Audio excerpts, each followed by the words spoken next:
Баршаңызға қайырлы күн. Сіздермен Мери, менің каналыма қош келдіңіздер. Бүгін мен сіздерге қазақтың ұлттық тағамы сірне тағамының жасалу жолын көрсетемін. Өте дәмді, дастарханның сәнін ашатын тағам. Және де видеоның соңына дейін көрмес бұрын менің каналыма подписация батырмасын басып тіркеліп алыңыз.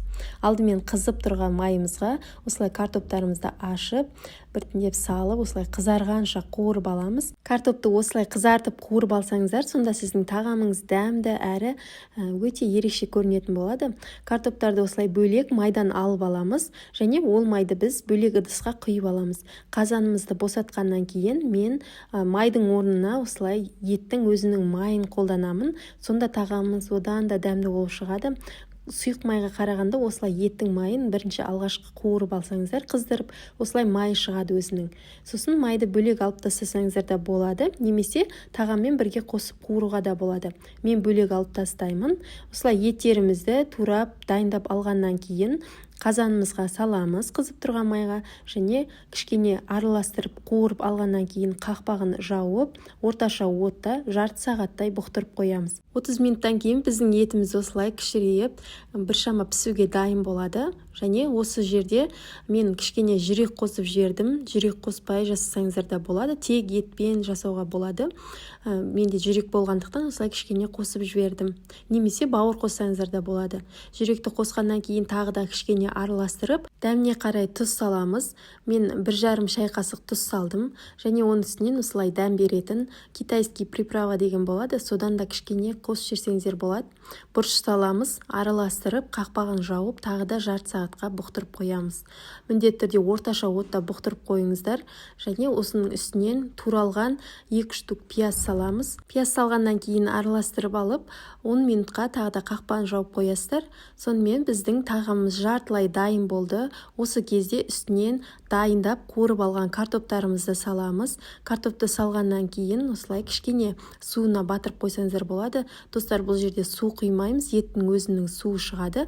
Қақпағын жауып жарты сағатқа жай отта қойып қоясыздар. Қамырды илеп, июі қанғаннан кейін дөңгелек етіп жайып аламыз. Мен сіздерге описание бөліміне қанша керектінің барлығын жазып кетемін. Сол жерге қарап жасасаңыздар болады. Қамырдың ішіне біз теркадан өткізілген сәбіз, майдалап туралған пияз және кішкене аскөк қосып жіберсеңіздер болады. Осылай қамырдың ішіне салып, гүл тәрізді етіп ораймыз. Яғни бұл бізде гүл ханым болып саналады.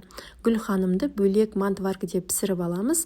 Осылай қамырларымыздың әрқайсысын гүл тәрізді етіп қолымызбен дайындап алғаннан кейін 35-40 минуттай мантыварка деп пісіреміз. Достар, егер менің каналыма тіркелмеген болсаңыз, дәл қазір подписация батырмасын басып тіркеліп алыңыз. Алда түрлі рецепттер саламын.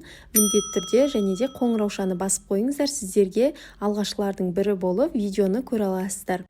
Және видеоны WhatsApp немесе Instagram желісінде таныстарыңызбен бөлісіп қойсаңыздар болады. Біздің Гүл ханым осындай әдемі болып пісіп шығады. Тағамымыздың сәнін ашады. Тағамымыз да осымен дайын. 30 минутта осылай бұқтырылып пісіп дайын болды.